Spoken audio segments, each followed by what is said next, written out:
திருச்சிற்றம்பலம் திருச்சிற்றம்பலம்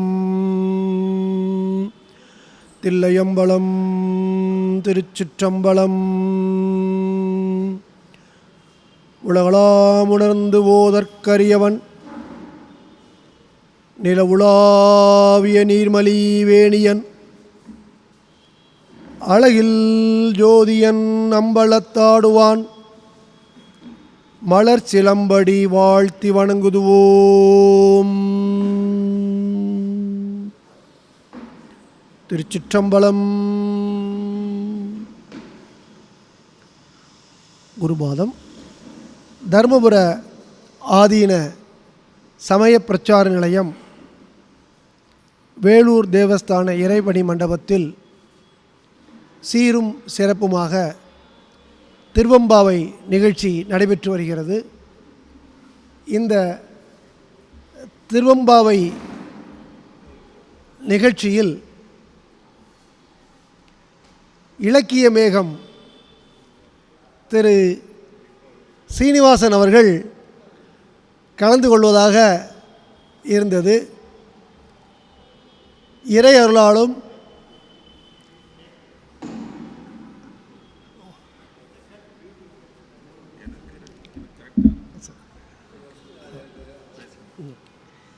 இறை அருளாலும் குரு அருளாலும் இலக்கிய மேகத்தினால் இங்கு வர இயலாத ஒரு சூழ்நிலை. அடியேனிற்கு ஐயா தர்மதாசன் அவர்கள் நீங்கள் இங்கு வரலாமா, வந்திருந்து 3 நாட்கள் திருவம்பாவையில் 7, 8, 9 பாடல்களுக்கு கூறி சற்று விளக்கம் கூறலாமா என்று அடியேனை கேட்டார்கள். குருவருள் இறையருள் என்று எண்ணி அதற்கு உடனடியாக சம்மதித்து விட்டேன். நேற்று இறையருளால் 7வது பாடல் அன்னே என்று விழித்து அந்த பாடலை பார்த்து விட்டோம். இன்று அடுத்த பாடலை பார்க்க இருக்கிறோம். இங்கு வந்த பிறகுதான் எனக்கு தெரிந்தது, திருநெல்வேலி மாவட்டத்தில் சொல்லுவாங்க, கொல்லம்பற்றையில் ஊசி விற்க போன கதைன்னு சொல்லிட்டு. அங்கே எல்லா விதமான எஃகுனால் ஆகக்கூடிய பொருட்கள் எல்லாமே செய்கிறாங்க. வேலிலேருந்து ஆரம்பித்து வாலில் இருந்து ஆரம்பித்து எல்லாமே செய்கிறாங்க. அங்கே செஞ்சுக்கிட்டு இருக்கக்கூடிய இடத்துல நான் என்ன விற்க போகிறேன் அப்படின்னா, அந்த ஊசி சின்னதாக விற்க போகிறேன். யாருங்க வாங்குவாங்க? கொல்லம்பற்றையில் போய் ஊசியை வாங்கினா எல்லோரும் சிரிப்பாங்க. தம்பி நீ இடம் மாறி வந்துட்ட. அதுபோல் இங்கே வந்த பிறகு தான் தெரிஞ்சுது, இது சமய பிரச்சார நிலையம். இங்கே பல்வேறு விதமான சைவ நிகழ்ச்சிகள் மாணவர்களுக்காக மிகச்சிறந்த ஆசிரியர்களால் நம்முடைய குரு அருளினால் திறம்பட நடைபெற்று வருகிறது என்று. ஏதோ பேச கூப்பிட்டாங்கன்னு தெரியாதனமாக தான் அதில் ஒத்துக்கிட்டேன்னு நினைக்கிறேன். இங்கே வந்த பிறகு தான் தெரிஞ்சது, கற்றோர் அறிந்த சபையில் பேச வேண்டுமென்றால் அதற்கு எல்லாம் வல்ல இறைவனின் அருளை தவிர வேறு ஒன்றும் உதவ முடியாது. இப்போ நான் அந்த மாதிரியான ஒரு சூழலில் இருக்கிறேன். கற்றோர் அறிந்த சபையிலே ஒரு மரம் போல் நிற்கின்றேன். இன்று 8வது பாடல். மார்கழியில் நேற்றே கூறினோம், உங்கள் அனைவருக்குமே தெரிந்தது, மார்கழி மாதம் ஒரு சிறப்பான ஒரு மாதம். தேவர்களுக்கு அந்த மார்கழி மாதம் காலை பொழுது என்று கூறுகிறார்கள். அப்படிப்பட்ட அந்த மார்கழி மாதத்தில், அந்த புண்ணிய காலத்தில் காலையில் நாம் உறங்காமல் எல்லாம் வல்ல இறைவனை சிவபெருமானை வணங்க வேண்டும். ஆனால் இந்த மார்கழி மாதத்தில் தான் அந்த பனி ஒன்று இருக்குது பார்த்தீங்களா, அது அந்த மாதத்துக்கே உரியது. அந்த பனி காலையில் தான் அதிகமாக வருதான்னு நமக்கு தெரியலை. அந்த பனியை பார்த்தவுடன் நமது பணியை மறந்து, நமது பணி எம்பெருமானை வணங்குவது, ஈசனை நினைப்பது, அந்த பணியை மறந்து இந்த பணியின் காரணமாக அந்த போர்வேன்னு ஒன்று வச்சுருக்கோம் பார்த்தீங்களா, அதை மூடிட்டு படுத்துட்டோம் அப்படின்னா சேவல் கூவினாலும் தெரியாது, கோழி சிலம்பினாலும் தெரியாது, குருவிகள் சிலம்பினாலும் தெரியாது. அப்படிப்பட்ட ஒரு தூக்கம் வரக்கூடிய ஒரு மாதம். ஆனால் அந்த மார்கழி காலை திங்களில் எல்லாம் வல்ல இறைவனை தொழுது அந்த அற்புதமான வேளையில் நமது உடலையும் மனதையும் பக்குவப்படுத்தி இறைவனை தியானம் செய்ய வேண்டும். அதான் அந்த காலையில் உள்ளதுக்கு மார்கழி மாதம் அப்படின்னாலே அதுதான். சிவபூசை செய்ய உகந்த நேரம் அது. சிவபூசை செய்ய உகந்த நேரம் அது. பெரியவங்க சொல்கிறாங்க, அந்த நேரத்தில் நீங்கள் சிவபூசை செய்தால் இறைவனே நமக்கு குருவாக கிடைக்கலாம். இறைவனே நமக்கு குருவாக கிடைக்கலாம். மாணிக்கவாசகருக்கு அப்படி தானே? திருவெம்பாவை அருளிய மாணிக்கவாசகருக்கு குருவாக இறைவனே வரார். ஏழை பங்காளன் அவர். ஏழை பங்காளன் நம்முடைய இறைவன். திருவெம்பாவை என்பது அனைவருக்குமே தெரிந்ததுதான். திருவாசகத்தில் ஒரு பகுதியாக ஒரு பாடலாக இருந்தாலும் அது திருவண்ணாமலையில் பாடியது என்று கூறுகிறார்கள். திருவண்ணாமலைக்கு சென்றிருக்கும் பொழுது நமது அடிகள் அங்கு கன்னியர்கள் காலை எழுந்து நீராடச் சொல்வதை பார்க்கிறார். பார்க்கும் பொழுது அவருக்கு இறை சிந்தனை வருகிறது. இறை சிந்தனையில் எம்பாவாய் என்று திருவெம்பாவை பாடலை பாடுகிறார். ஏற்கனவே பெண்டீர் பாடுவல் போல திரு அம்மானை போன்ற பதிகங்களும் அந்த திருவாசகத்தில் காணப்படுகிறது, அனைவருக்கும் தெரிந்தது. இந்த திருவெம்பாவை என்பதற்கு மொத்தம் 20 பாடல்கள் உடையது. அதில் முதல் 8 பாடல்கள் தோழியரை எழுப்புவதற்காக எல்லாம் வல்ல இறைவனின் ஆற்றலை கூறி அவரை எழுப்புகிறார்கள். முதல் 8 பாடல் அப்படி தான். நீராடச் சொல்வோம், நீங்கள்லாம் வாங்க அப்படின்னு சொல்லும்போது இறைவனுடைய பெருமையெல்லாம் சொல்லி வாங்க நம்ம நீராட போகலாம் அப்படின்னு அழைக்கிறாங்க. இன்றைக்கு 8வது பாடல் நம்ம என்ன பண்ணுவோம், நீராட கூப்பிடுவோம். நம்ம தோழி என்ன பண்ணிட்டு இருக்கிறாருன்னு பார்க்கலாம், அதை பார்க்கலாம். இந்த திருவெம்பாவைக்கு பெயர் காரணம் அனைவரும் தெரிந்ததே. ஒவ்வொரு பாடலும் இறுதியில் எம்பாவாய் என்று நிறைவு செய்கிறது. எம்பாவாய் அப்படிங்கிறது ஏதேனும் பொருள் உள்ளதா? பாவாய் எம்பாவாய் ஏதேனும் ஒரு பொருள் உள்ளதா என்று கேட்டால் சிந்திக்கும் பொழுது, பாவையே நீ எல்லாம் வல்ல இறைவனை சிந்தனை செய் என்று ஒரு அர்த்தம் கூறு. பாடலை பாடும் பொழுது ஒவ்வொரு பாடலும் இறுதியில் பாவையே பெண்ணே எல்லாம் வல்ல இறைவனை நீ சிந்தனை செய் என்று கூறுகிறது. அதற்கு தத்துவமாக, திருவெம்பாவைக்கு தத்துவமாக கூறுகிறார்கள், சிவசக்தியின் அருட்செயலையும் நவசக்தியின் ஒன்று சேர்ந்து சிவபெருமானை துதிப்பதுமே ஆகும். நவசக்திகள் இணைந்து சிவபெருமானை துதிப்பதுவே திருவெம்பாவையின் தத்துவம் என்று கூறுகிறார்கள். சக்தி பராசக்தி 9 வகை நவசக்தியாக கூறுகிறார்கள்.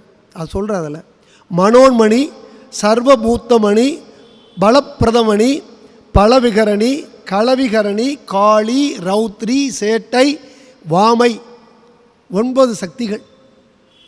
இந்த 9 சக்திகளும் சேர்ந்து இறைவனை நோக்கி நோன்பு செய்வதே அந்த பாவை நோன்பு என்று கூறுகிறார். நேற்று சொல்லும்பொழுது கூறியிருந்தோம், பாவை நோன்பு வேறு, பாவை பாடல் வேறு. திருவெம்பாவையை பாவை பாடல் என்று தான் பெரும்பாலும் அழைக்கிறார்கள். பாவை நோன்பு என்று கூறுவதும் இருக்கிறார்கள். இதில் 7வது திருப்பாட்டு வரை நேற்று நாம் பார்த்தது, அண்ணே தாயை போன்றவளே அப்படின்னு கூப்பிடுறாரு. அண்ணே இதுவும் சிலவோ பல அமரர் நான் ஒவ்வொரு நாளும் ஒவ்வொருத்தர் வீட்லையாக போய் கதவை தட்டி ஒவ்வொருத்தரையாக கூப்பிட்டுட்டு இருக்கிறேனே அப்படின்ட்டு சொல்லிட்டு நேற்று வரை உள்ள பாடல்களில் எல்லாமே ஒவ்வொரு முறையும் அந்த தோழியரை கூப்பிட்டு அந்த பாடலை அமைத்திருந்தார் மணிவாசக பெருமான். ஆனால் இன்றைய பாடலில் அவ்வாறு ஆரம்பிக்கவில்லை, புதுமையை புகுத்துகிறார். அந்த பாடலை பார்ப்போமா? திருச்சிற்றம்பலம். கோழி சிலம்ப சிலம்பும் கூறுகெங்கும் ஏழில் இயம்ப இயம்பும் வெண் சங்கெங்கும் கேழில் பரஞ்சோதி கேழில் பரங்கருணை கேழில் விழு பொருள்கள் பாடினோம் கேட்டிலையோ வாழி இதென்ன உறக்கமோயாவாய் திரவாய் ஆழியான் அன்புடமை ஆமாறும் இவ்வாறோ ஊழி முதல்வனாய் நின்ற ஒருவனை ஏழை பங்காளனையே பாடேலோரெம் பாவாய். மிக அருமையான ஒரு பாடல். மீண்டும் ஒரு முறை மனப்பாடம் பண்ணிக்கணும். கோழி சிலம்ப சிலம்பும் கூறுகெங்கும் ஏழில் இயம்ப இயம்பும் வெண் சங்கெங்கும் கேழில் பரஞ்சோதி கேழில் பரங்கருணை கேழில் விழு பொருள்கள் பாடினோம் கேட்டிலையோ வாழி இதென்ன உறக்கமோ வாய் திரவாய் ஆழியான் அன்புடமை ஆமாறும் இவ்வாறோ ஊழி முதல்வனாய் நின்ற ஒருவனை ஏழை பங்காளனையே பாடேலோரெம் பாவாய். அருமையான பாடல். இந்த பாடலை எங்கே இருந்து ஆரம்பிக்கிறது? அவர் தான் ஆரம்பித்து தானே விட்டுருக்கிறாரு. நீங்கள் அப்படியே ஆரம்பிச்சுட்டு போக வேண்டியதானே. வாழி வாழி வாழ்க வாழ்க இதென்ன உறக்கமோ. தோழியை பார்த்து சொல்கிறாங்க, நண்பர்கள் எல்லாம் வெளியில் நிற்கிறாங்க, தோழி உள்ள தூங்கிட்டு இருக்கிறாங்க. வெளியில் இருந்து கூப்பிட்டுட்டு வாழி நீ வாழ்கப்பா, நீ ரொம்ப நல்லா இருப்ப, நல்லா வருவ. இந்த நல்லா வருவ அப்படிங்கிறது நம்ம ரெண்டு விதமாக சொல்ல முடியும். அந்த ரெண்டாவது நல்லா வருக தான் இது. வாழி வாழி ஆரம்பிக்கும் போது மங்களகரமாக ஆரம்பிக்கிறாங்க. வாழி வாழ்க வாழி இது என்ன உறக்கமோ. மார்கழி மாதம், இந்த மார்கழி மாதத்தில் இந்த அதிகாலை நேரத்தில் இது என்ன உறக்கமோ. என்ன உறக்கம்? காலையில் நேரத்தில் மார்கழி நேரத்தில் நம்ம இறைவனை கும்பிட போக வேண்டாமா? சிவபெருமான் நினைக்க வேண்டாமா? வாழி இதென்ன உறக்கமோ. மார்கழி மாதம் காலையில் அப்படி என்னங்க நடக்குது சொல்கிறார் அவர். கோழி சிலம்ப சிலம்பும் கூறுகெங்கும் அப்படின்னு ஆரம்பிக்கிறார். கோழி சேவல் கூவுது. இந்த சேவல் கூவுது அப்படிங்கிறது இறைவனுடைய அருட்செயலால் இயற்கையாகவே அது நடைபெறக்கூடியது. இப்போ நம்ம எந்திரிக்கணும் அப்படின்னா ஒரு அலாரம் வச்சுக்கிறோம், செயற்கையாக அலாரம் வச்சுக்கிறது. ஆனால் சேவல் என்னைக்காவது ஒரு அலாரம் வச்சு அடிக்குதா? கிடையாது. இந்த காலை நேரத்தில் தோன்றும் பொழுது எந்த விதமான எதுவுமே இல்லாமல் இறைவனுடைய திருவருளால் முதலில் கூவக்கூடியது சேவல் தான். அது கூவ ஆரம்பிச்சிடுச்சு. கோழி கூவின உடனே சேவல் கூவின உடனே அந்த சத்தத்தை கேட்டு குருகுகள், குயில் போன்ற சிறு பறவைகள் அவைகள்லாம் என்ன பண்ணுது? சத்தங்கள் எழுப்ப ஆரம்பித்து விட்டான. அவையெல்லாம் சத்தம் கொடுக்க ஆரம்பிச்சுட்டு ஏழில் இயம்ப இயம்பும் வெண் சங்கெங்கும். ஏழில் இயம்ப அப்படின்னு சொல்கிறது 7 அப்படிங்கிறது 7 துளைகளை உடைய நாகஸ்வரம். அந்த நாகஸ்வரம் அங்கே என்ன கோவில்கள் எல்லா இதுலேயும் நாகஸ்வரம் ஆரம்பிச்சிட்டாங்க, பாட ஆரம்பிக்கிறாங்க. கோவில் வெண் சங்கு அங்கே ஊத ஆரம்பிக்கிறாங்க. அதில் ஏழில் அப்படிங்கிற 2 விதமான அர்த்தத்தை சொல்கிறாங்க. ஏழில் அப்படிங்கிறது வந்து நாகஸ்வரத்தையும் சொல்ல முடியும், 7 இசை சரிகம பதனி அப்படின்னு சொல்லிட்டு அது அந்த இசையோடு சேர்ந்து நாகஸ்வரமும் பாட ஆரம்பிச்சிட்டாங்க. வெண் சங்கெங்கும் ஒழிக்க ஆரம்பிச்சிட்டு, நீ இன்னும் நீ தூங்கிட்டு இருக்கிறியா வாழி, இதென்ன உறக்கமோ அப்படிங்கிறார். இப்போ உள்ள காலங்களில் வந்து இரவு எது பகல் எதுன்னே தெரியலை. இரவு எது பகல் எது அப்படின்னே தெரியலை. அன்றைக்கி ஒரு புத்தகத்தில் போட்டிருந்தார், பேய் அப்படின்னு ஒன்று இருக்குதா அப்படின்னு ஒரு கேள்வி. பேய் ஒன்று இருக்கிறதா அப்படின்னு ஒரு கேள்வி. பேய் இல்லை என்பதை இப்போது எல்லாருமே தெரிஞ்சிட்டிங்க. அதுக்கு காரணம் ரோட்டில் எல்லாத்துலேயும் நாங்கள் லைட்டு போட்டது தான். எப்போ லைட்டு போட்டோமோ வெளிச்சம் வந்ததோ அந்த இருட்டு இல்லாமல் போயிடுச்சு. இருட்டு இல்லை அப்படிங்கும்போது அந்த பேய் என்பதெல்லாம் மறந்து போச்சுது. அப்போ அந்த காலத்தில் எப்படி விழுந்ததுன்னு கண்டுபிடிக்கிறது? காலையில் 4 மணி எப்படி கண்டுபிடிக்கிறது? சேவல் கூவுச்சுது. ஐயா சேவல் கூவுது, எங்கள் வீட்டு பக்கத்தில் சேவல் இருந்தால் சரி, எங்கள் வீட்டு பக்கத்தில் சேவல் இல்லை. குருகுகள் கூவுகிறது, ஒழுங்காக நான் கவனிக்கலை. அப்போ அந்த மக்களை எவ்வாறு எழுப்புவார்கள் எனக்கு தெரியணும்ல. எங்கள் ஊர்லெல்லாம் நான் சின்ன பையனாக இருக்கும்பொழுது நகராட்சியில் வந்து ஒரு சங்கு வச்சுருப்பாங்க. காலையில் 5 மணிக்கு அந்த சங்கு ஊதிடும். நாங்கள் சத்தத்தை கேட்டு அடிச்சுக்கிறோம், மணி 5 ஆகிடுச்சுப்பா. ஏன்னா வீட்டில் கடிகாரம்லாம் கிடையாது. வீட்டில் கடிகாரம் அதெல்லாம் விலை மதிக்க முடியாத உண்டு, அதெல்லாம் வாங்கவே முடியாது. கடிகாரமே கிடையாது. 5 மணிங்கிறது எங்களுக்கு எப்படி தெரியும்? அந்த சங்கு ஊதுறது காலையில் 5 மணிக்கு சங்கு ஊதும். அப்புறம் 9 மணிக்கு, ஏன்னா 9 மணிக்கு சங்கு ஊதி நாங்கள் ஸ்கூலுக்கு போகணும், வேகமாக புக்கை எடுத்துகிட்டு ஓடணும். 9:10க்கு ப்ரேயர் ஆரம்பிச்சிருவாங்க. அதை மாதிரி அந்த சங்கு வந்து மின்சாரத்தினால் ஒர்க் பண்ணுது. அப்போது அதுக்கு முன்னாடி சிலப்பதிகாரத்தில் சொல்கிறார் இளங்கோவடிகள், பாண்டிய மன்னனின் மாநகர மதுரை வாழும் இதில் ஊர்கான் காதையில் சொல்கிறார் அவர், நுதல்விழி நாட்டத்து இறையோனாம் சிவபெருமான் திருக்கோயிலிலும், நுழைவிழி நாட்டத்து இறையோனாம் சிவபெருமான் திருக்கோயிலிலும், கருடக்கொடியை உடைய திருமால் கோயிலிலும், கலப்பையுடைய பலராமன் திருக்கோயிலிலும், கோழி சேவற்கொடியை உடைய முருகன் திருக்கோயிலிலும், அறத்துறையை அசையாது வாழும் அறவோர் பள்ளியிலும், அறவோர் வாழக்கூடிய அந்த பள்ளியிலும், மரத்துறை வாழும் வீரத்துறை விளக்கமுற்ற மன்னவன் அரண்மனையிலும் வெண் சங்குடன் முரசங்கள் முழங்கின. காலையில் நேரத்தில் ஊரில் உள்ள மக்களை எல்லாம் எழுப்புவதற்கு இவ்வளவு இடத்துலையும், ஒரு இடம் இல்லை, 2 இடம் இல்லை. அப்போது ஒன்று அரண்மனை பக்கத்தில் வீடு இருக்கலாம், இல்லைன்னா சிவன் கோயில் பக்கத்தில் இருக்கலாம், இல்லைன்னா பலராமன் கோவில் பக்கத்தில் இருக்கலாம். எப்படியும் கோவில்கள் கண்டிப்பாக இருந்துதான் இருக்கும். கோவில் இல்லாத ஊர் கிடையாது. அப்போ மக்களை எழுப்புவதற்கு அந்த காலத்தில் அப்படி இருந்திருக்கு. இப்போ கோழி கூவிச்சு, குருகுகள் ஏமி விடுச்சு, நீ இன்னும் எழும்பாமல் இருக்கிறிய, நீ ஏன் இன்னும் எழும்பாமல் இருக்கிற? கோழி சிலம்ப சிலம்பும் குருகெல்லாம் ஏழில் இயம்ப இயம்பும் வெண் சங்கெங்கும்,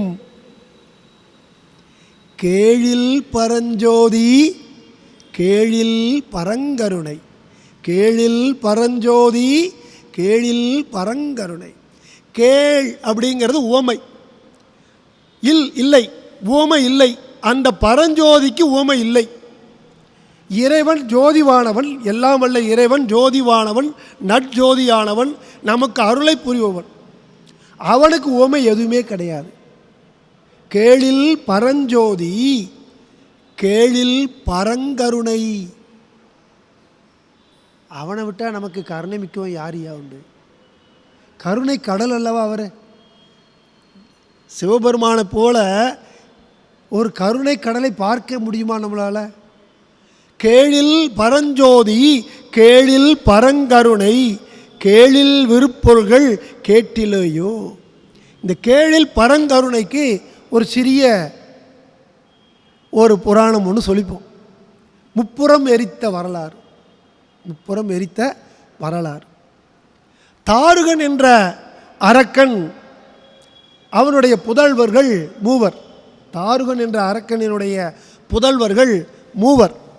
அவருடைய பெயர் பித்துன்மாலி, தாரகாட்சன், கமலாட்சன் என்ற மூவர். இந்த மூவரும் கடும் தவம் புரிந்து பிரம்மனிடம் ஒரு வரம் கேட்கிறார்கள். கடும் தவம். என்ன வரம் கேட்கிறார்கள்? நாங்கள் மூவரும் இருப்பதற்கு ஒரு 3 கோட்டை வேண்டும். அந்த 3 கோட்டை ஆகாய மார்க்கமாக எங்கு வேண்டுமானாலும் பறக்க வேண்டும். எல்லாத்துக்குமே உள்ள என்ன அப்படின்னா நாங்கள் சாகாமல் இருக்கணும் அப்படிங்கிறது. அது அரக்கர்களுக்கு அந்த எண்ணம் வந்துடுச்சு. அப்போ என்ன சொல்கிறாங்க? சாகாமல் இருப்பது முடியாதுங்கிறது எல்லாத்துக்குமே தெரியும். இறைவன் அப்படி கிடையாது. இறைவன் ஒருத்தர் தான், ஆதியும் அந்தமும் இல்லாதவன். ஆனால் எங்கள் மூவருக்கும் ஒரே கணையால் ஒரே நேரத்தில் எங்களை அழிக்க வேண்டும். ஏன்னா இவங்க 3 பேரும் 3 திசையை நோக்கி போயிட்டுருப்பாங்க. 3 பறந்துகிட்டு இருக்கும். ஒரு கணையால் என்ன பண்ண முடியாது, அவங்களை அழிக்க முடியாது என்பது அவர்களுடைய எண்ணம். அவர்கிட்ட கேட்குறாரு. பிரம்மாவும் அவங்களுடைய தவத்தை மெச்சி தந்தோம். இவங்க சிறந்த சிவபக்தர்கள், பக்தர்கள் தான், எந்த விதமான வேறுபாடும் கிடையாது. மனிதர்கள் எல்லாமே பக்தர்கள் தான். அந்த ஆணவ மலம் வரும்பொழுது தான் அரக்கனாக மாறிவிடுகிறோம். இந்த ஆணவம், கண்மம், மாயை தான் நம்ம எல்லாத்தையுமே அரக்கன் அப்படிங்கிறது நம்ம ஒரு கொம்பு வச்சுட்டு அப்படின்னா ஒரு சிந்தனையே வேண்டாம். அந்த மனித மனமே அரக்க குணமாக மாறிவிடுகிறது. இப்போ இந்த மூவருக்கும் அளவில்லா ஆற்றல் கிடைத்து விட்டது. இந்த அளவில்லா ஆற்றல் கிடைத்தவுடன் அதை பயன்படுத்தும் பொழுது, ஆற்றல் அதிகமாக கிடைக்கும் பொழுது ஆணவம் அதிகமாக வருவது இயல்பே. ஆணவம் அதிகமாகி விடுகிறது. அங்குள்ள தேவர்களை எல்லாம், மக்களை எல்லாம் அவர்கள் என்ன பண்ணுறாங்க? இம்சிக்க தொடங்கிக்கிறார்கள். இதை பார்த்தவுடன் என்ன பண்ணுறாங்க? எல்லா தேவர்களும் நேராக பிரம்மாவிட்ட போய் சொல்கிறாங்க. பிரம்மா, இது எல்லாம் அல்ல, இறைவன் சிவபெருமானால் மட்டும்தான் முடியும். நீங்கள் சிவபெருமானை போய் பாருங்கள். அனைவரும் சிவபெருமான்கிட்ட வராங்க. சிவபெருமான், சுவாமி, இதை மாதிரி நீங்கள் எங்கள் எல்லாத்தையும் காப்பாற்றி அருள் புரிய வேண்டும். அவர் தான் பெருங்கருணை பேராறு இல்லையா? எப்படி தேவர்களும் அசுரர்களும் பார்க்கடலை கடைந்து அமுதம் எடுக்கும் பொழுது நஞ்சும் சேர்ந்து வந்தது. நஞ்சும் சேர்ந்து வந்தது. நம்ம மட்டும் அந்த இடத்துல இருந்திருந்தா அந்த அமுதம் ஃபுல்லாக நம்ம எடுத்து வச்சுட்டு நஞ்சை ஃபுல்லாக நம்ம நண்பர்களுக்கெல்லாம் கொடுத்துருப்போம். சிவபெருமான் என்ன பண்ணுறார்? இன்னும் அமுதில் அவர் நஞ்சை ஃபுல்லாக அவர் குடிச்சுக்கிறாரு. நஞ்சை ஃபுல்லாக அவர் குடிச்சிட்டு இன்னும் அமுதமாக இருக்கக்கூடிய அவர் அமுதை தேவர்களுக்கு வழங்கின பெருங்கருணை அவர் என்ன பண்ணுறாரு? சரி அப்படி என்று கூறி அந்த மூவர்களை அழிக்க வேண்டுமே, அதற்கு ஒரு தேர் தயாரிக்க சொல்கிறாரு. தேவதட்சன் விஸ்வகர்மாவை கூப்பிடுறாரு. அவர் அழகான ஒரு தேரை கொண்டு வந்துடுறாரு. 4 வேதங்களையும் குதிரைகளாக மாட்டிக்கிறாரு. வாசுகி அதை அம்பாகவும் மேருமலையை வில்லாகவும் வச்சு அவர் என்ன பண்ண போகிறாரு? அந்த முப்புறத்தை எரிக்க வேண்டும். இவர் எல்லாமே எடுத்து வச்சுட்டு அவர் என்ன பண்ணலை? கணையை எடுக்கவே இல்லை. கணையை எடுக்காமல் அங்கிருந்தே சிரிக்கிறார்.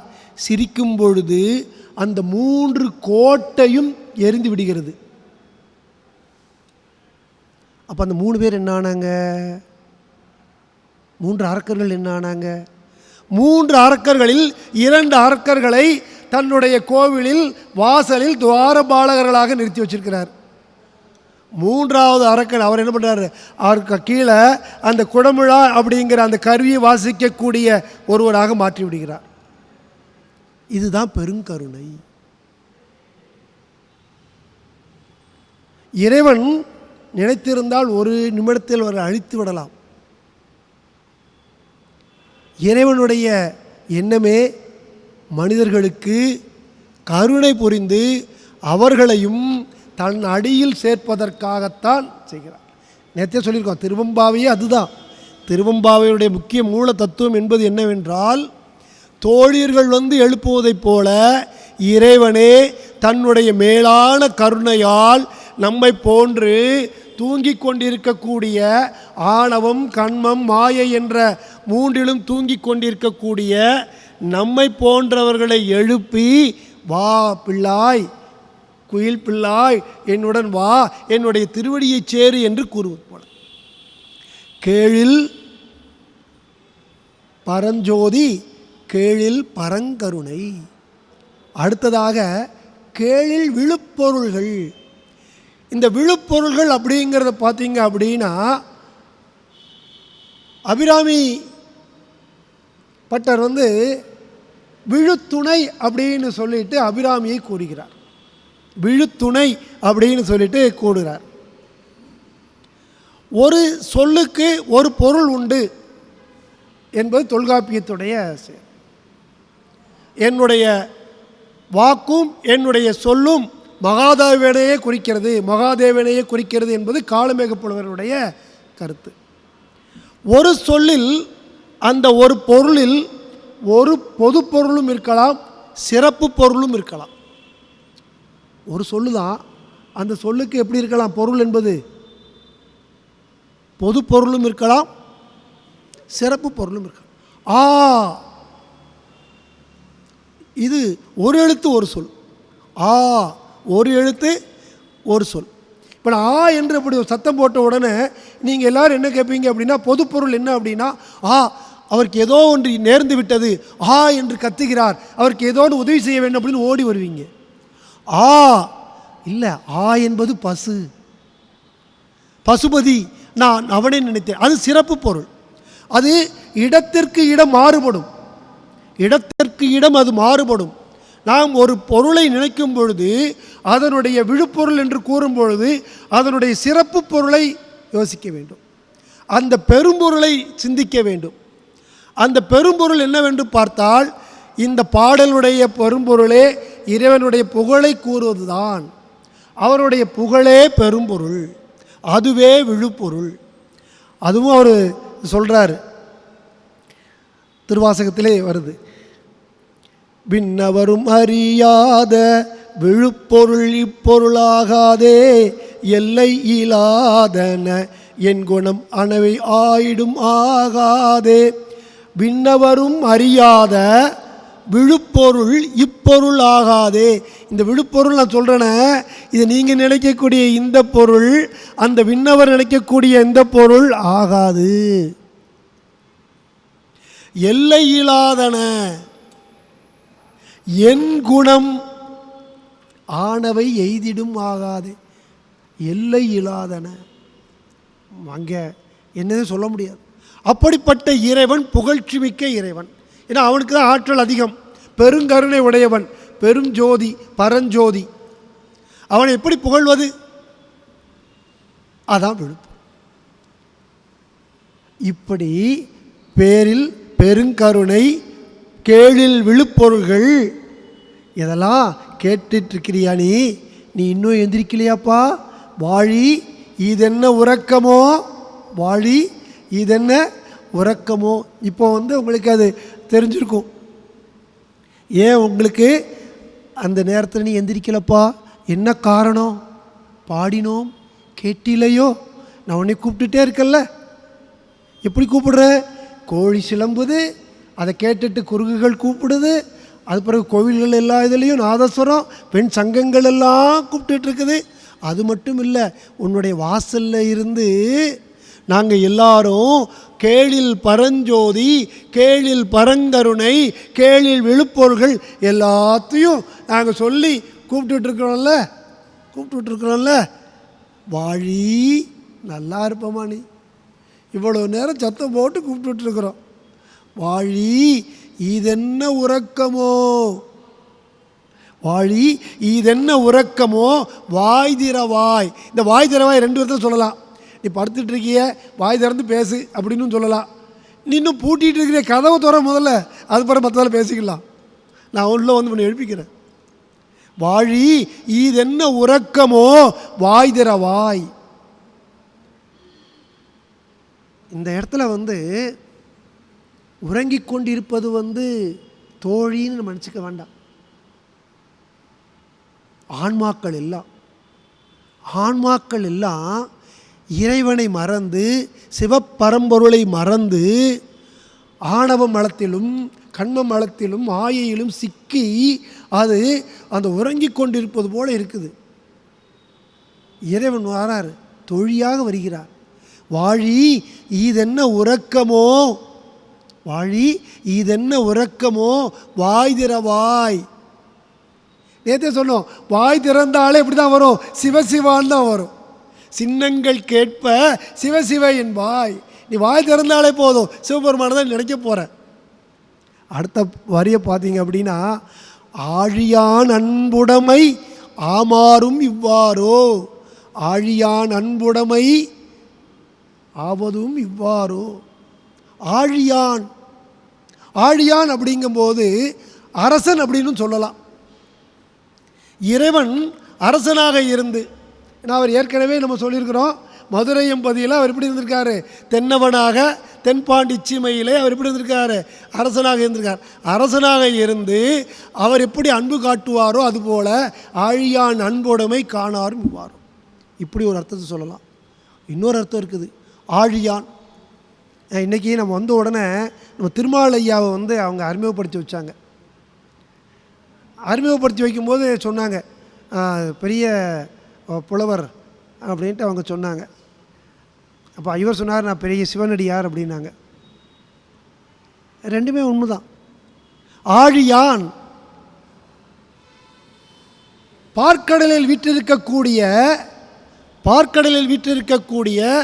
சயனம் கொள்ளக்கூடிய திருமால் ஆழியான். அன்புடைமை ஆழியான் திருமால் எல்லாம் வல்ல இறைவன் சிவபெருமானை நினைத்து கொண்டிருக்கிறார். அது எங்கப்பா நினச்சிட்டு இருக்கிறார் அவர்? திருவாசகத்திலே அந்த பாடல் வருது, அவருக்கு சக்கர ஆயுதம் தேவைப்படுகிறது. சக்கர ஆயுதம் தேவைப்படுவதற்கு ஒவ்வொரு மலராக எடுத்து போட்டுக்கொண்டே வருகிறார். 1000 மலர்களை எடுத்து போட வேண்டும்.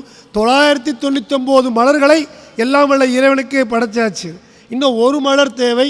இறைவனுடைய திருவருள் ஒரு மலர் காணவில்லை, குறைகிறது. தனது கண்மலரை எடுத்து குடிக்கிறார். கண்ணப்பனுக்கு முன்னதாக ஒரு கண்ணை எடுத்து கொடுத்துருக்கார். அவர் கண்ணை எடுத்து அப்பனாயிட்டார். அவர் இவர் கண்மலரை தானமாகத்தான் கொடுத்துருக்கார். தானமாக கூட முடியாது, அவர் வேண்டுதலுக்காக கொடுக்குறாரு. கண்ணப்ப நாயனார் தன் கண்ணை கொடுக்கறதுக்கு வேறு எதுவுமே கேட்கல. இறைவன் மீது கொண்ட பக்தி, அளவிலா பக்தி, எதுவுமே எதிர்பார்க்காம, எனக்கு நம்மளாம் போகும்போது சாமிகிட்ட எனக்கு இது வேணும், நான் உனக்கு தேங்காய் உடைக்கிறேன், லஞ்சம். கண்ணப்பன் அதெல்லாம் இல்லை. என்னுடைய குடுமி தேவருக்கு கண்ணிலிருந்து ரத்தம் அடிக்கிறது அப்படின்னு சொல்லிட்டு அவர் உள்ளம் எல்லாமே பதறுது. இவர் 1000 மலருக்கு ஒரு மலர் குறைவதனால் தன்னுடைய கண்மலரை ஈழ்ந்து அவர் நம்முடைய சிவபெருமானை வணங்குகிறார். ஆழியான் அன்புடைமை அப்படின்னு சொல்லலாம். இன்னொன்று இருக்குது, தெய்வத்தின் குரல் அப்படிங்கிற இதில் காஞ்சி பெரியவர் அவர் ஒரு இதை எழுதிக்கிறார், அஜபா நடனம். ஜபம் அப்படிங்கிறது என்ன அப்படின்னா, மந்திரத்தை உச்சரித்து அந்த உச்சரிப்பின் பொழுது ஏற்படக்கூடிய அந்த அதிர்வுகள் ஒரு லயத்தில் இருக்கும் பொழுது, நம்முடைய அந்த மூச்சும் அதற்கு ஏற்றாற்போல் இருக்கும் பொழுது வரக்கூடியது ஜபம். அப்படி இல்லாமல் மந்திர சொற்கள் ஏதும் இல்லாமல் மூச்சு மட்டும் உள்ளே செல்வதும் வெளியே வருவதும் ஒரு லயமாக இருக்கும் பொழுது அதையும் நாம் ஜபமாக கொள்ளலாம்.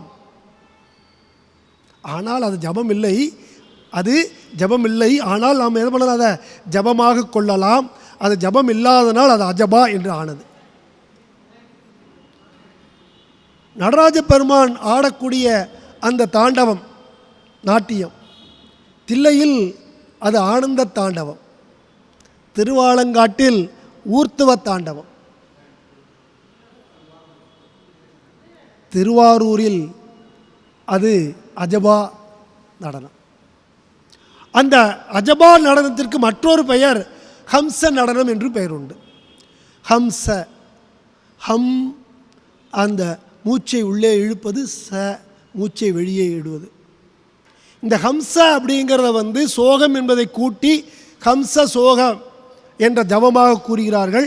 அவ்வாறு கூடும் பொழுது ஹம்ச சோகம் ஹம்ச சோகம் சோகம் சோகம் சோகம் அப்படி என்று போகும் பொழுது அந்த அதுவும் ஹாவும் தன்னுடைய மதிப்பை இழந்து அந்த பிரணயாம மூச்சில் ஓம் என்ற ஒரு லைப்பில் வரும்பொழுது ஜீவாத்மாவும் பரமாத்மாவும் அபேதமாகிவிட்டன. ஒரு பிரணாயாமத்தில் லைப்பு ஏற்பட்டு விடுகிறது. ஹம்ச சோகம் என்பது ஓம். இந்த ஹம்ச நடனத்தை அஜபான் நடனம் என்று கூறுகிறார்கள். இந்த அஜபான் நடனத்தை ஆழியான் நம்முடைய திருமால் தன்னுடைய நெஞ்சில் எல்லாம் வல்ல சிவபெருமானை எம்பெருமானை வைத்துக்கொண்டு யோக நித்திரையில்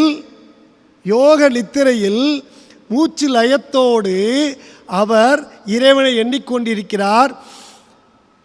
மூச்சை உள்ளே இருக்கிறார், மூச்சை வெளியே விடுகிறார். அந்த நேரத்தில் ஏற்படக்கூடிய அந்த அசைவில் எல்லாம் வல்ல இறைவன் புரியக்கூடிய அந்த நடனம் அஜபா நடனம். ஆழியான் அன்புடைமை. இப்போ பாருங்க, இந்த ஆழியான் அப்படிங்கிறவர் நம்முடைய திருமால் எப்போதும் மூச்சு விட்டுக்கிட்டே தான் இருக்கிறாரு. எப்போதும் அவருடைய நெஞ்சத்தில் நம்முடைய இறைவன் நடனம் ஆடிக்கொண்டிருக்கிறார். அப்படிப்பட்ட ஆழியான் அன்புடைமை போல நீ இருப்பேன்னு சொன்னிய, இப்போ எங்க நீ தூங்கிக்கிட்டு இருக்கியப்பா. நம்ம திருவாரூரில் நீங்கள் பார்த்துருக்க முடியும், உங்கள் எல்லாம் தெரிஞ்சிருக்கும். திருவாரூரில் இப்போ சிதம்பரத்தில் போனோம்னா நம்ம நடராஜ பெருமானுடைய குஞ்சித பாதத்தை நம்ம தரிசனிக்க முடியும். திருவாரூரில் நம்ம அவருடைய குஞ்சித பாதத்தை தரிசனம் செய்ய முடியுமா? முகத்தை தான் தரிசனம் செய்ய முடியும். அவரை முழுக்க அவருடைய நகை போட்டு அழகுபடுத்தியிருப்பாங்க. அதற்கும் காரணம் நம்முடைய காஞ்சி பெரிய தெய்வத்தின் குரலில் தான் சொல்லியிருக்கிறாரு. நானே நேற்று தான் அதை பார்த்தேன். என்ன காரணம்னு சொல்லியிருக்கிறார் அவர். அஜபான் நடனம் ஆடிக்கொண்டிருக்கிறார் இறைவன் திருவாரூரில். யார் மேலே ஆடிட்டு இருக்கிறாரு? யாரோட நெஞ்சில் ஆடிட்டு இருக்கிறாரு? திருமாலுடைய நெஞ்சில் ஆடிக்கொண்டிருக்கிறார். அதே நேரத்தில் மற்ற எல்லா இடங்களிலும் நடராஜ பெருமான் முயலகன் மீது தன்னுடைய ஒரு காலை வைத்து, முயலகன் அரக்கன், அவனுடைய ஆணவத்தை அழிப்பதற்காக அவனை தன்னுடைய காலில் கீழ் வைத்து அபயம் கொடுத்து ஆடிக்கொண்டிருக்கிறார். அதை மாதிரி நம்ம திருமாலை படுத்திருப்பதாக வைத்துக்கொண்டு நடராஜ பெருமானை அவர் மீது நடனம் ஆடுவது போல் வைத்தால் பார்க்கக்கூடியவர்கள், பின்னால் வரக்கூடியவர்கள் விஷ்ணுவை திருமாலை தவறாக எண்ணக்கூடும், முயலகன் போன்று அவரை எண்ணக்கூடும். அவ்வாறு எண்ணாமல் இருப்பதற்காக, அதை காட்சி எடுப்பதற்காக திருவாரூரில் தியாகராஜ பெருமானுடைய திருமுகத்தை மட்டும் காட்டுகிறார்கள். அப்படிப்பட்ட ஆழியானுடைய அன்புடைமை உனக்கு இருக்குத, நீ அப்படி இருந்து ஏன்பா வரல? ஆமாறும் இவ்வாறோ ஊழி முதல்வனாய் நின்ற ஒருவனை, ஊழி முதல்வனாய், இந்த உலகம் படைத்த உலகம் எல்லாமே அழிந்து ஒன்று போல் ஒடுங்கி ஊழி காலத்தில் கூட இருக்கக்கூடிய ஒரே ஒருவன் மகாதேவன் எம்பெருமான் மட்டும்தான். வேறு எல்லாமே அவர்கிட்ட ஒடுங்கிடும். ஊழி முதல்வனாய் நின்ற ஒருவனை, ஒருவன்னு சொன்னாலே சிவபெருமானை மட்டும்தான் குறிக்கும், வேறு யாரையுமே குறிக்காது. ஊழி முதல்வனாய் நின்ற ஒருவனை ஏழை பங்காளனையே பாடேலோர் எம்பாவாய். ஏழை பங்காளனையே பாடேலோர் எம்பாவை. ஏழை பங்காளன், ஏழை என்றால் இன்மை வறுமைன்னு வச்சுக்கலாம். அந்த வறுமை என்ன வறுமை? இறைவனுடைய திருவருள் வறுமை.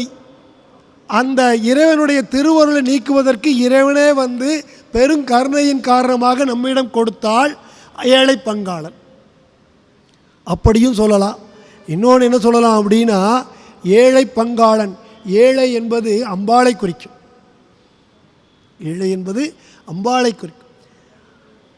அம்பாளுக்கு ஒரு பகுதியை கொடுத்து அர்த்தநாரீஸ்வரராக அண்ணாமலையில் விற்றிருக்கிறார். ஏழை பங்காளன் என்பது இறைவன் இறைவிக்கு தன்னுடைய பாதி பகுதியை கொடுத்ததால் ஏழை பங்காளனையே என்று நாம் கூறலாம். இந்த ஏழை பங்காளனை பற்றி திருஞான சம்பந்தரும் கூறுறார். அதையும் சொல்லிக்கிறேன். கங்காளர் கைலாய மலையாளர், கங்காளர் கைலாய மலையாளர், காண பேராளர், மங்கை பங்காளர், மங்கை பங்காளர், திரிசூலப் படையாளர், விடையாளர். திருஞான சம்பந்தர் மங்கை பங்காளர், ஏழை பங்காளர்னா மங்கை தன்னுடன் வைத்திருப்பவர். திருநாவுக்கரசரும் சொல்கிறாரு, மதுரவாய் மொழி பங்கை ஓர் பங்கினன், மதுரவாய் ஓர் மங்கை பங்கினன். நாவுக்கரசர். சுந்தரர் தன்னுடைய திருமுருகன் பூண்டி பதிகத்தில் கூறுகிறார், பெண் சுமந்த பாகத்தான், பெண் சுமந்த பாகத்தான். இதெல்லாம் நம்ம நால்வரில் சொல்கிறோம். கம்பராமாயணத்தில் கம்பரும் சொல்லியிருக்கிறாராம். என்ன சொல்லியிருக்கிறார் பாருங்க, பாகத்தில் ஒருவன் வைத்தான், பாகத்தில் ஒருவன் வைத்தான், பங்கயத்திருந்த பொன்னை ஆகத்தில் ஒருவன் வைத்தான், அந்தணன் ஆவில் வைத்தான். சிவபெருமான் பார்வதி தேவியை பாகத்தில் ஒருவன் வைத்தான், அதே நேரத்தில் பங்கயத்தில் தாமரையில் வீற்றிருக்கக்கூடிய விஷ்ணு திருமால் லக்ஷ்மி தேவியை தன்னுடைய நெஞ்சில் வைத்தான், ஆகத்தில் வைத்தான். பிரம்மனோ அந்தணன் நாவில் வைத்தான், சரஸ்வதியை கலைவாணியை தன்னுடைய நாவில் வைத்தான். இப்படி பாதியை கொடுத்த ஏழை பங்காளன். அதில் அந்த முக்கியமானது என்ன அப்படின்னா, ஏழை பங்காளனையே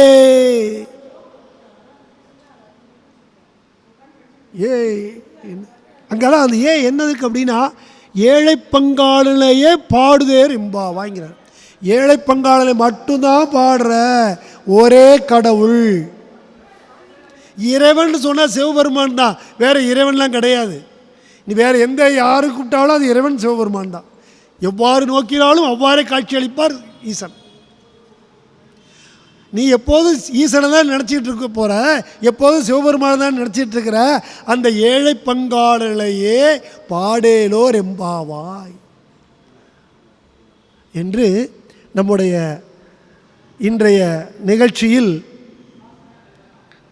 திருவம்பாவையில் காலை பொழுதி மிக அழகாக கூறி, மீண்டும் அந்த பாடலை ஒரு முறை கூறி நிறைவு செய்கிறேன்.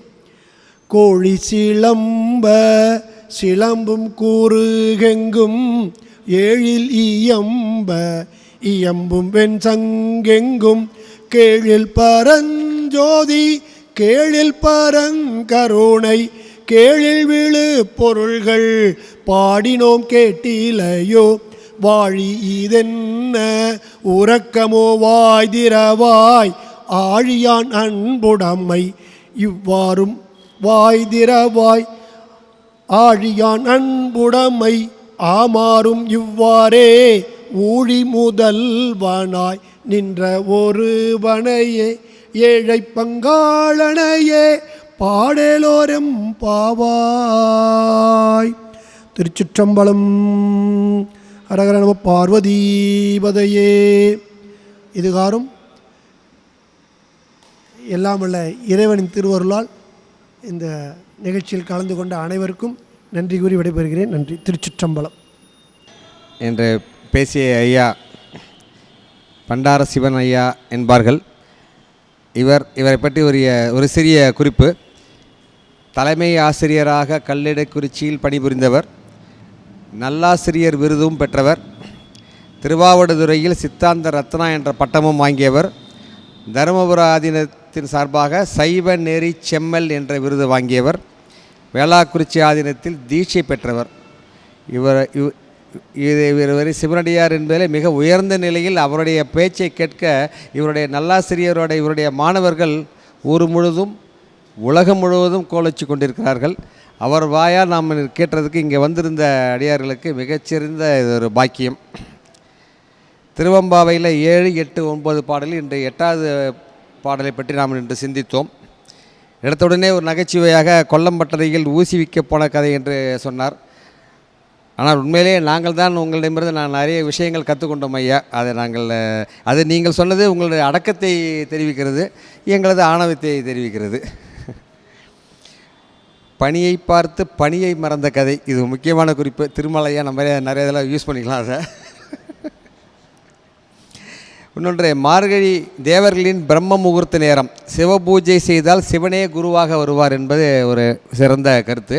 இங்கே நம்ம பிரம்ம முகூர்த்த நேரம் என்பதை, தேவர்கள் நேரம் என்பதை இங்கே சைவ சமய பயிற்சி மைய வகுப்பில் நாங்கள் பார்க்கும்போது அதை வேறு விதமாக சொல்வார்கள்.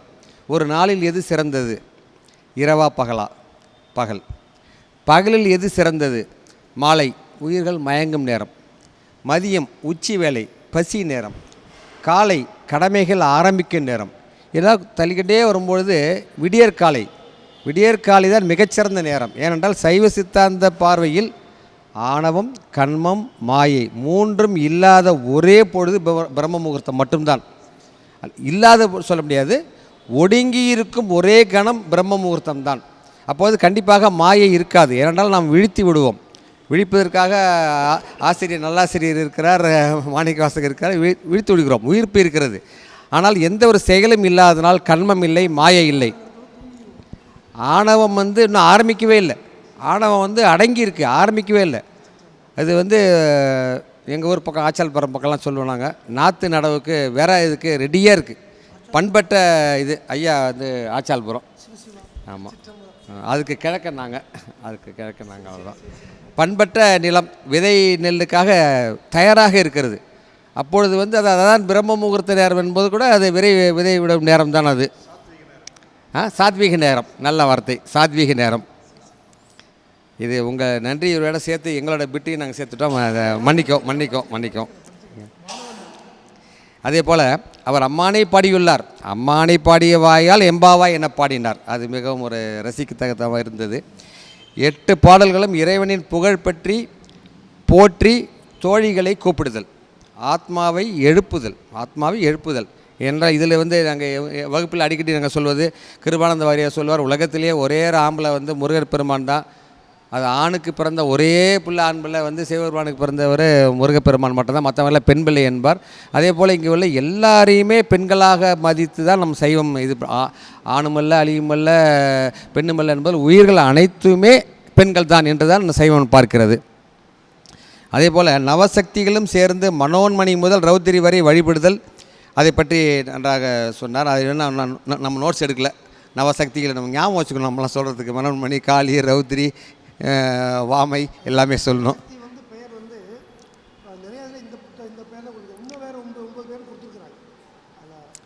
வெவ்வேறு பேர், அது முக்கியமாக தெரிந்து கொள்ள வேண்டிய ஒரு விஷயம். அது பாவை நோன்பு வேறு, பாவை இது வேறு, அது ஒரு முக்கியமான விஷயம்.